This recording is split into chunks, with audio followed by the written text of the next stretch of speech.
Amigos de Gritos en la Noche, bienvenidos una vez más a este canal de historias de terror. Espero que se encuentren muy bien. Estamos de regreso en este nuevo año 2020. Gracias por acompañarnos. Y esta semana tenemos una historia que en realidad serían dos. Es como una historia dentro de otra historia que nos hizo favor de compartirnos una chica, Angélica B, o así quiso que la llamáramos. Y bueno, sin más por el momento, vamos a empezar. Ya saben, quédense con nosotros, vayan por una taza de café, reúnan a la familia, apaguen la luz y sigan escuchando.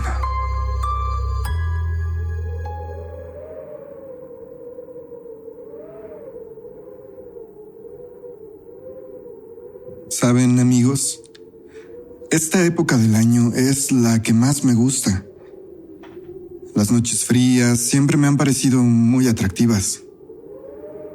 Este clima te permite dormir mejor y ¿a quién no se le antoja quedarse en casa viendo una película envuelto en sus cobijas? Eso es lo bonito de estos tiempos. Sin embargo, estas noches frías también me traen recuerdos muy fuertes. Recuerdos de hechos que viví cuando era más joven y que son muy difíciles de olvidar.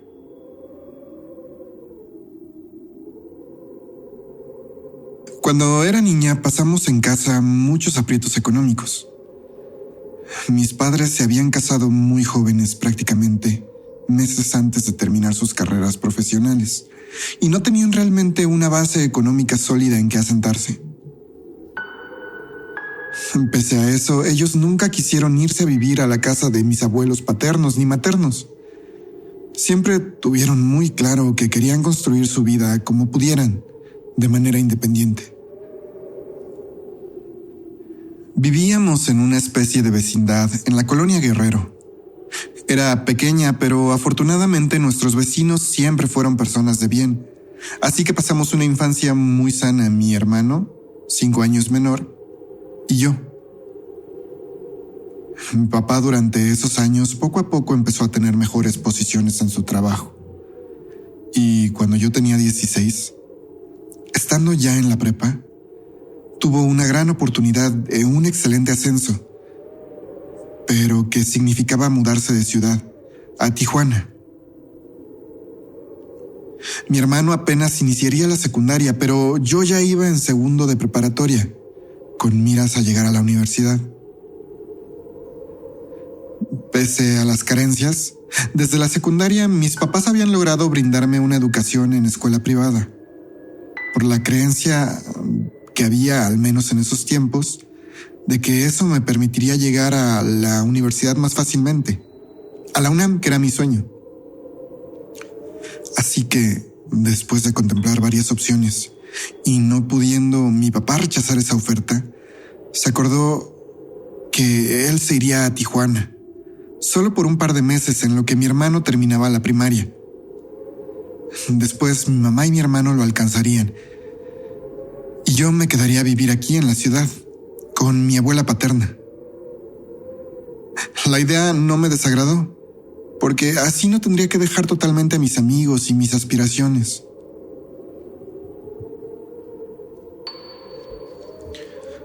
Cuando me mudé con la abuela, fue en un principio muy raro.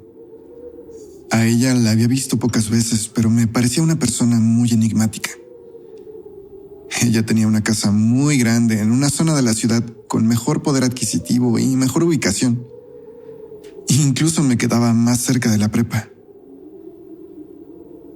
Ella era una mujer en sus 50 y tantos años, pero con mucha energía, muy delgada y que siempre se vestía en formas muy extravagantes. No sé, siempre la clasifiqué como una abuela hippie o algo así. Era muy simpática y nos llevábamos muy bien enseguida. Supongo que a ella también le gustaba la compañía. Ese tiempo en que me convertí en prácticamente la hija de mi abuela, no lo cambio por nada. Ella me enseñó muchas cosas muy importantes, desde labores de la casa hasta aptitudes para la vida, sobre el trato con las personas y cómo comportarte en ciertas situaciones. Ahora que tenía más espacio, podía invitar a mis amigas de la escuela a hacer tareas en casa, y mi abuela estaba encantada de recibirnos.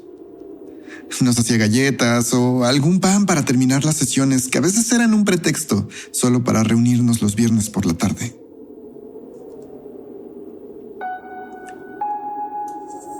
Uno de esos días, mis amigas incluyeron en la conversación a mi abuela, y entre risas y bromas, mi amiga Elisa le preguntó: ¿Usted sabe alguna historia de terror, doña Luisa? Mis 3 amigas y yo nos quedamos viendo fijamente a la abuela. Mija, yo crecí en un pueblo cerca de Celaya. Por allá las leyendas y cuentos de espantos son cosa de todos los días, respondió mi abuela con una sonrisa. Estábamos todas reunidas en la sala, y mi abuela se sentó en la esquina de un sillón. Subió los pies al asiento y empezó a contarnos una de tantas historias que nos compartiría durante esos años.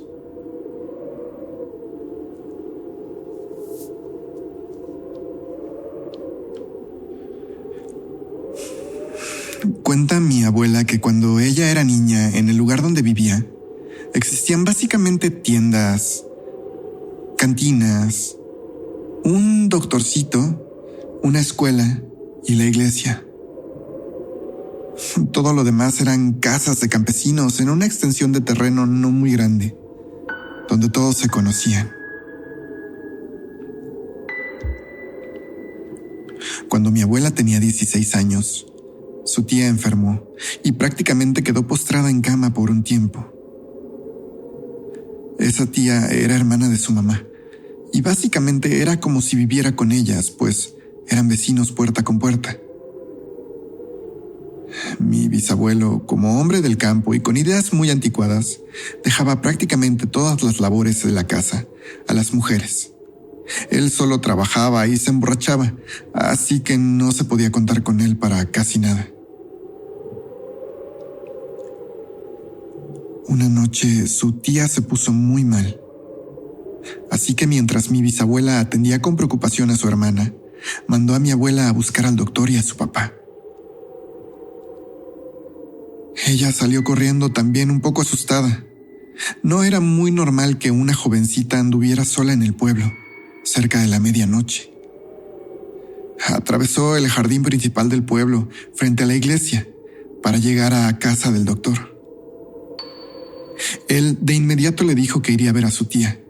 Solo tomó su maletín y se fue en su bicicleta, dejando a mi abuela sola, quien aún debía ir a buscar a mi bisabuelo a la cantina.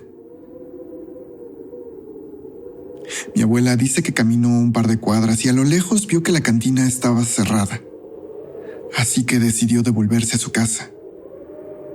Seguramente mi bisabuelo estaría bebiendo en un sembradío o algún lugar así que le dificultaría encontrarlo.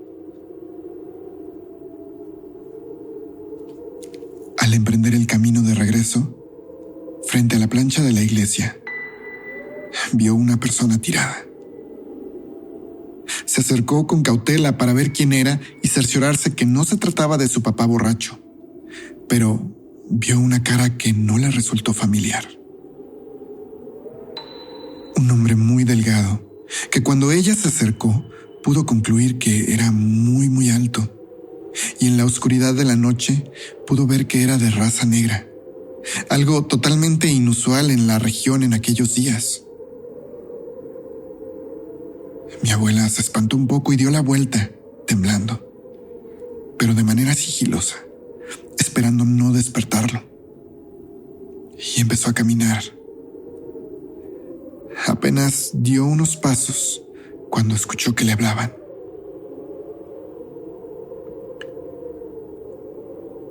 Una moneda. Una monedita, por favor.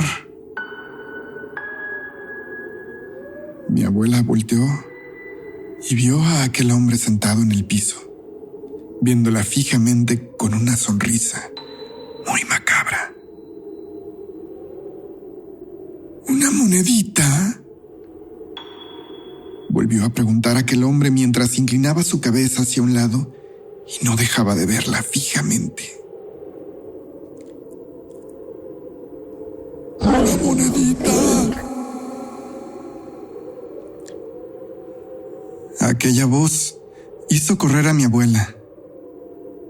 Ella recuerda que fue como un gruñido combinado con un ladrido de perro, lo que salió de la boca de aquel hombre al hablarle. Atravesó las pocas calles del pueblo hasta su casa muy rápidamente. Y al entrar, su mamá le preguntó qué había pasado, por qué había tardado tanto y por qué estaba tan pálida. Al parecer, lo que para mi abuela habían sido unos minutos, en realidad había tardado poco más de una hora, sin mucha explicación para esto.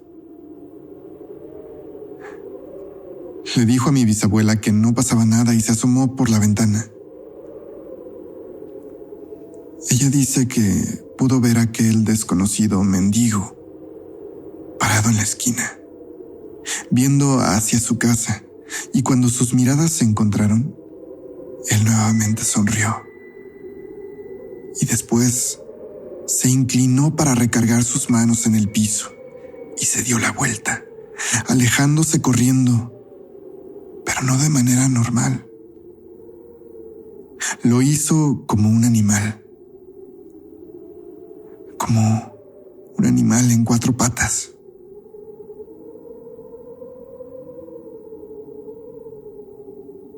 La tía de mi abuela finalmente, después de unos días, se recuperó y su salud mejoró notablemente. Un día, durante el desayuno, le dijo a mi bisabuela que bendijeran ambas casas, la suya y la de mi abuela, porque desde que había estado enferma, algo la preocupaba. Soñaba que un hombre negro andaba en 4 patas rondando ambas viviendas. Al escuchar esto, mi abuela se puso pálida nuevamente, y cuando le cuestionaron qué pasaba, ella les contó lo que había visto la otra noche. Mi bisabuela, unos días después, preparó mole y pollo y llevaron al padre a bendecir la casa. Aquellos eventos se tomaban como una festividad, así que algunos vecinos estaban ahí también para comer. Una señora amiga de mi bisabuela se acercó a ella y de repente ella, el cura y mi bisabuela salieron al patio. Mi abuela nunca supo qué pasaba, pero años después se enteraría que aquella señora les dijo que escarbaran en la entrada de la puerta de mi tía, porque ella sentía que había algo ahí. Finalmente, cuando el padrecito rascó un poco la tierra, encontraron unos pedazos de carne con una foto de la familia que el sacerdote accedió a llevarse y quemar dentro de la iglesia. Mis amigas y yo estábamos muy atentas a la historia de mi abuela, muy calladas. Ella terminó diciendo que en las noches frías, cuando las calles están más solas, en algunas ocasiones creía haber visto de reojo aquella figura, observarla a la distancia, pero en realidad nunca más se le había acercado.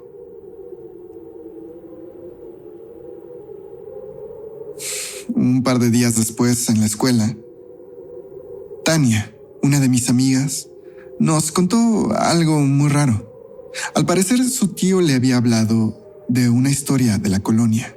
Decía que desde hace poco tiempo, la gente parecía ver un mendigo por las noches. Un hombre que andaba en 4 patas recorriendo las calles. Ella no le dijo nada a su tío, pero a nosotras nos contó para que estuviéramos alerta. Pasaron un par de semanas y Tania y yo volvíamos juntas a casa. Ella vivía a unas 3 cuadras más lejos que yo, así que normalmente regresábamos juntas para hacernos compañía. Aquel día, un viernes, nos habíamos quedado muy tarde jugando voleibol en el colegio y estábamos llegando a casa cerca de las 6 de la tarde. Bajando del camión, las calles se encontraban bastante solas. Un viento helado y húmedo soplaba muy fuerte y las nubes auguraban tormenta inminente. Del punto donde nos dejaba el camión, debíamos caminar 5 cuadras y media para llegar a casa de mi abuela. Le dije a Tania que nos apresuráramos para llegar y que si quería se quedara en casa de mi abuela a comer y más noche, después de que lloviera, podíamos acompañarla a su casa si nadie pasaba por ella. Mi amiga aceptó. Apenas caminamos un poco más de una cuadra, el viento empezó a soplar mucho. Las calles estaban desiertas. Parecía que la gente se había resguardado de aquel frío que nos hacía temblar, intentando levantar nuestras faldas del colegio, impidiéndonos correr libremente. El cielo estaba oscurecido, como si fuera de noche por las nubes de lluvia que empezaban a chispear. Cuando atravesamos al lado de un deportivo, notamos la falta de luz en los faroles y nerviosas caminamos cuando a lo lejos escuchamos una monedita. En aquel momento, Tania y yo nos volteamos a ver muy asustadas, pero riendo por los nervios de manera incómoda. «Apúrate», le dije mientras la agarraba del brazo obligándola a caminar. «¡Una monedita!». Nuevamente aquella frase perturbadora nos detuvo y volteamos a todos lados sin ver de dónde venía. Apresuramos el paso al punto casi de correr para salir de ahí lo más rápido posible. ¡Una monedita! Volteamos a la izquierda y entre las rejas del deportivo vimos correr a nuestro lado a una persona. Un hombre muy delgado, que corría como un animal en 4 patas, justo a nuestra par, pero con la cabeza totalmente volteada hacia nosotras, sonriendo. En ese momento, lejos de cuidar la compostura sujetando nuestras faldas, corrimos despavoridas las 2 cuadras que faltaban para mi casa. Al entrar a casa de mi abuela estábamos gritando y llorando. Mi abuela rápidamente se apresuró a prepararnos un té para los nervios.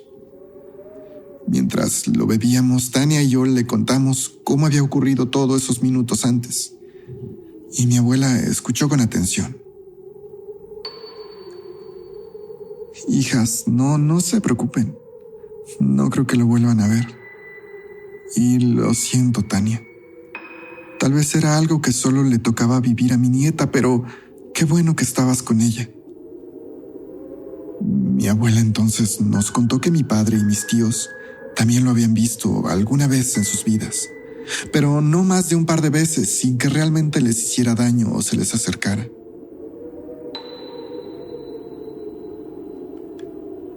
Saben, creo que hay energías de todo tipo, buenas y malas, y ambas pueden llegar a marcarte como persona, y si son muy fuertes, pueden llegar a trascender generaciones, aunque cada vez en menor intensidad. Yo, en lo personal, jamás volví a ver a aquel hombre.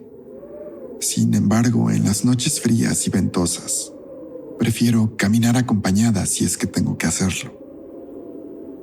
Por si las dudas, desde aquella vez tengo conmigo un dije o una imagen de San Benito, que según las señoras de la iglesia es muy protector. Y creo que sí.